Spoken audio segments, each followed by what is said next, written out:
사무엘하의 말씀을 우리가 날마다 나누고 있습니다. 19장 9때 말씀을 이렇게 쭉 읽어보시면요, 여러 사람들이 등장합니다.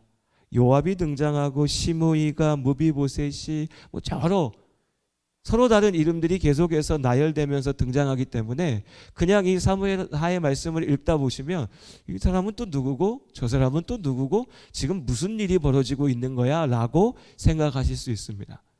그렇다고 그 하나하나의 사건에서 뭔가 우리가 그냥 읽어도 이게 참 은혜가 된다, 이게 정말 이게 하나님의 뜻이구나 할 법한 그런 일들도 없습니다.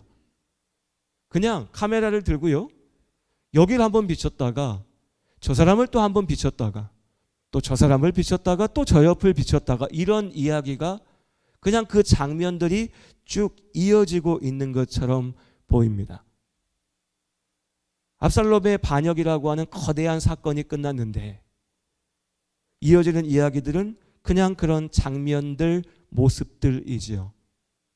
그리고 이 성경의 말씀들은 우리에게 바로 그 사람들을 보라고 이야기하고 있는 겁니다. 압살롬이 죽었습니다. 그 죽음을 들은 다윗은 슬퍼합니다. 울부짖으면서 괴로워하죠. 반역을 저질렀지만, 아버지를 죽이겠다라고 달려들었지만 그래도 아들이니 아버지의 마음에는 괴로울 수밖에요. 아플 수밖에요. 어쩌면 이 모든 것이 나의 죄로 인하여서 시작된 것임을 다윗이 알았기에 더 괴로웠을지도 모르겠습니다. 그래서 다윗은 그렇게 울고 있습니다. 그런데 그 다윗의 곁에 등장하는 한 사람이 요압입니다. 요압은 다윗의 최측근이었습니다. 가장 가까이 있는 장군이었죠. 그의 형제가 모두 다윗을 위해서 싸우는 장수들이었습니다. 그것도 그냥 다윗 밑에서 명령을 듣는 부하가 아니라 나도 다윗의 나라에 한몫했다, 나도 이 나라에 이 일에 지분이 있다라고 주장할 수 있을 법한 그만큼 큰 공로를 세웠던 공신이죠. 그 요압이 등장합니다. 그러면서 말합니다. 요압이요, 왕이요, 당신이 지금 이렇게 울고 있는 걸 보니까 우리가 압살롬하고 싸워서 다 죽었어야 됐나 봅니다. 아니, 우리가 기껏 싸우고 왔더니 반란군을 진압하고 왔더니 왕은 그 죽은 반란자, 반역자를 위하여서 울고 있습니까? 그럼 우리가 뭐가 됩니까? 라고 하는 거죠. 물론 말은 맞습니다. 말은 맞아요. 그렇잖아요. 내가 목숨 걸고 싸웠는데, 그래서 겨우 이기고 왔는데 우리를 위해서 칭찬하고 우리를 위해서 뭔가 상을 주지는 못할 망정 죽은 반역자를 위하여, 그것이 당신의 아들일지라도 그를 위해서 울고만 있으니 좋게 보일 리는 없겠죠. 요압한테 지금 중요한 건 왕이 그냥 왕의 역할을 하는 겁니다. 괴롭든 슬프든 이게 중요한 게 아니에요. 오히려 다윗을 위협합니다. 당신 이런 식으로 나오면 우리도 반란 일으킬 수 있습니다. 요압의 태도는 지금 그런 겁니다. 이런 강압적인 위협적인 태도 앞에 다윗은 무기력합니다. 괴롭고 슬픈데 왕 노릇은 해야 되니까 그 자리를 향해서 나갑니다. 수습하는 거죠. 이제 반역이 끝났다, 나라를 수습하자. 그런데 어디에도 기쁨은 없어요. 그냥 다윗은 왕 노릇하러 나가고 요압은 다윗의 마음이 어떻든지 간에 등 떠밀어서 당신 해야 될 일 하라고 밀어붙이고 있습니다. 그런데 그 앞에 있는 이스라엘 사람들은요, 우리가 언제 왕을 모시고 올까? 우리가 얼른 가서 왕을 모시고 오자 라고 이야기합니다. 이렇게만 들으면 역시 이스라엘 사람들은 아직 다윗 왕을 기억하고 있구나 라고 생각할 수 있지만, 이 사람들이 압살롬을 지지해서 다윗을 몰아냈고 반란에 기뻐하고 열광했던 사람들입니다. 어제까지는 압살롬 편에 서서 압살롬이 최고다, 그가 너무 멋있다, 다윗을 몰아내자 외쳤던 이들이 이제 압살롬이 죽고 나니까 사실 다윗 왕이 좋았지, 다윗이 최고였지, 다윗 왕이 다시 돌아와야지 라고 말하고 있습니다. 한쪽에서는 내 아들을 잃었다고 울부짖으면서 넋을 놓고 있고, 한쪽에서는 너 왕노릇 안 하고 뭐 하냐고 등을 찌르면서 막 밀쳐 올리고, 다른 쪽에서는 사람들이 모여가지고 야 이제 보니까 그냥 다윗이 나은 것 같아, 야 이쪽이 맞는 것 같아, 여기 줄 서자 이러고 있고, 뒤에 등장하는 인물들 하나하나들이 다 마찬가지입니다. 각자 저마다 자기 생각, 자기 주장, 자기 입장에서 자기 말하기 바빠요. 공통점이 하나 있습니다. 이들 중 누구도 하나님을 찾지 않습니다. 하나님은 없고 저마다 자기 생각만 있습니다. 그 무질서와 혼란이 19장과 20장의 말씀을 채우고 있습니다. 그럼 도대체 이 말씀을 왜 성경은 우리에게 전하는가? 어쩌면 우리 성도님들 그래서 뭐 어떻게 하라고요? 사람 사는 게 이렇게 허무하고 괴롭고 저마다 정신없고 이거 그래 우리 아는데 그래서 뭐요? 라고 말씀하실 수 있어요. 예, 그래서 우리가 이 약속을 기억해야 됩니다.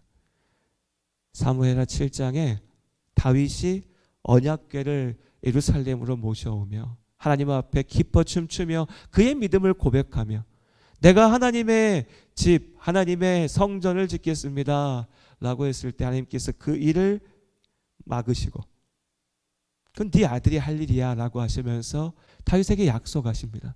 내가 너와 함께 할 거고 내가 너를 이기게 할 거고 내가 너의 이름을 위대하게 할 거다. 내가 너의 집안을 지킬 거고 내가 너의 자손들을 통하여서 이 나라의 왕위를 견고하게 세울 것이다. 약속해 주셨습니다. 그런데 뒤에 이어지는 모습들을 보면 어떻습니까? 사무엘하 10장까지 다윗이 승리할 때까지만 해도 다윗 혼자 힘으로도 이걸 다 할 것 같았어요. 성공했었으니까. 그러나 죄로 인하여 실패하고 무너지는 그 다윗의 모습 속에서 이 되겠나 싶습니다. 뭐가 이게 제대로 되겠어? 19장 말씀 가니까 그렇죠. 다윗은 정신없어요. 나라고 왕이고 뭐 정신없습니다. 저마다 자기 생각하기 바빠요. 이 혼란 속에서. 그러나 하나님께서는 하나님의 약속을 이루어 가십니다. 당장 눈에 드러나서 보이는 건 없습니다. 저마다 자기 생각에 바쁘죠.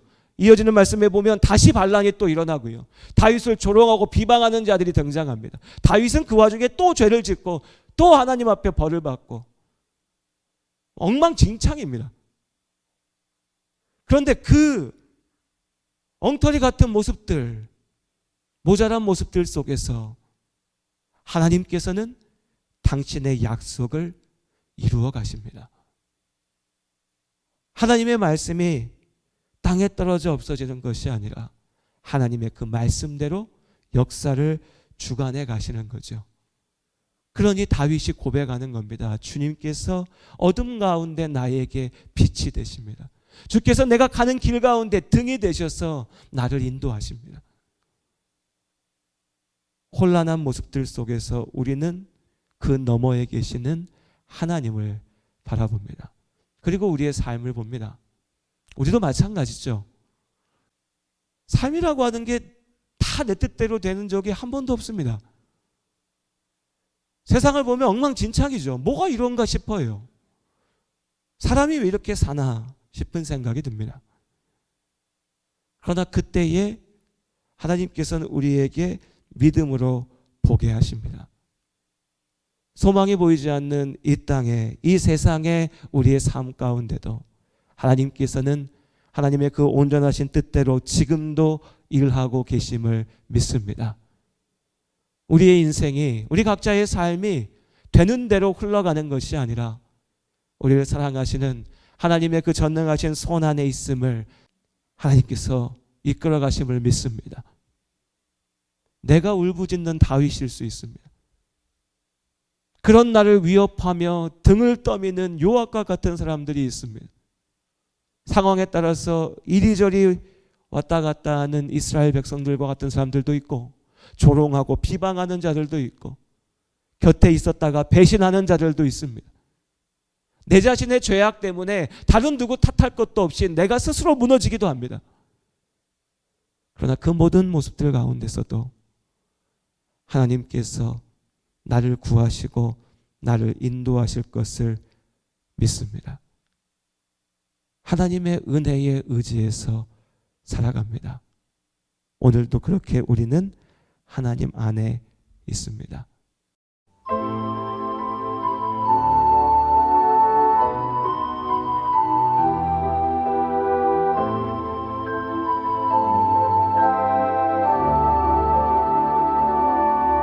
나의 하나님 그 크신 사랑 나의 마음속에 언제나 슬픈 눈물 지을 때 나의 힘이 되시는 나의 영원하신 하나님 나의 구원의 반석 나의 생명의 주인 나의 사랑의 노래 실패하여 지칠 때 나의 위로 되신 나의 하나님을 찬양해 세월이 지나도 변치 않으리 내가 주 사랑하는 마음 즐거운 날이나 때론 슬픈 날이나 모두 하나님을 사랑합시다. 세월이 지나도 이 바람 불어도 모두 하나님을 사랑합시다.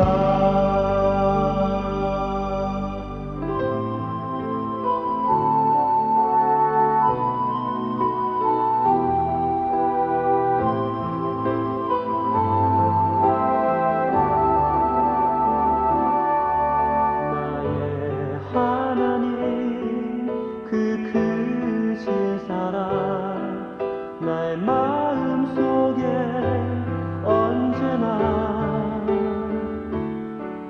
슬픈 눈물 지을 때 나의 힘이 되시는 나의 영원하신 하나님 나의 구원의 반석 나의 생명의 주인 나의 사랑의 노래 실패하여 지칠 때 나의 위로 되신 나의 하나님을 찬양해 세월이 지나도 변치 않으리 내가 주를 사랑하는 마음 외로운 밤이나 험한 골짜기라도 나의 하나님은 동행하시니 내 영혼 언제나 하나님을 바라며 세상 끝날까지 사랑하리라 내 영혼 언제나 하나님을 바라며 세상 끝날까지 사랑하리라 세상 끝날까지 사랑하리라